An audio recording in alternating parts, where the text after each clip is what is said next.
rin man po ibig sabihin na kapag ka po iniimbestigahan ang mga proyekto ng nakaraang administrasyon, ito'y pamumulitika lamang. Hindi makikialam si Pangulong Ferdinand Marcos Jr. sa nakaambang investigasyon ng Kamara sa Dolomite Beach Project sa Maynila ng nakalipas na administrasyon ayon sa Malacanang. Gayunman, hindi nito nagustuhan ang akusasyon ni Davao City 1st District Representative Paulo Pulong Duterte na pamumulitika ang isasagawang legislative inquiry. Ang sabi ng Pangulo at ang administrasyong ito, hindi po sila makikialam kung ano po ang ginagawa ng mga mambabatas natin sa kanilang pag-iimbestiga. Si Bicol Saro Party List Representative Terry Ridon na chairperson ng House Committee on Public Accounts ang naghayag na sa November 17 nakatakda ang unang pagdinig sa Manila Bay Dolomite Beach Project. Ayon kay Congressman Pulong, ilang dekada ang nagdaan subalit walang opisyal ng gobyerno ang nagbigay ng pansin sa problema sa Manila Bay. At pagkatapos ng ilang taon dahil sa politika, pilit na ginagawa ng issue at isinisisi kay dating Pangulong Rodrigo Duterte para siraan ito. Tinuligsa rin ito si House Deputy Minority Leader at ACT Teachers Party List Representative Antonio Tino.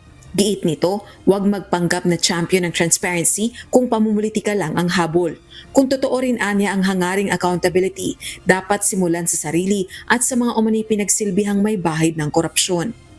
Siguro dapat gawin ni Rep. Pulong ang trabaho niya, umattend siya sa mga session.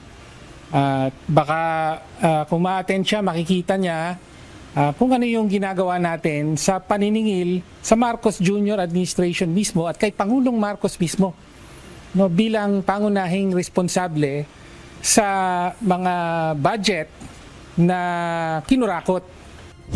Samantala, nagsagawa naman ng pagtalakay ang House panels ng Sustainable Development Goals at Climate Change, kaugnay ng nature-based solutions kontra climate change sa gitna ng pananalasa ng Bagyong Tino sa maraming bahagi ng bansa. Tumutukoy ang nature-based solutions sa mga hakbang na nangangalaga sa kalikasan at nagbubunga ng benepisyo sa biodiversity kabilang na ang mga tao. Ayon sa Forest Foundation Philippines, nangunguna ang Pilipinas sa World Risk Index 2025 pagdating sa banta ng baha. This is the list of the top 15 vulnerable countries in the world. We are at the top spot yet again. We're always somewhere in the top 3 because of our high geographic fragmentation and high exposure to weather-related extremes. Giit naman ni House Committee on Sustainable Development Goals at Bukidnon 1st District Representative Jose Manuel Alba, kailangang agarang maisagawa ang mga hakbang na magbibigay proteksyon sa kalikasan sa gitna ng patinding banta ng climate change. Ngayon may bagyo sa atin, sa Mindanao, sa Visayas, no? And we really need these NBS projects na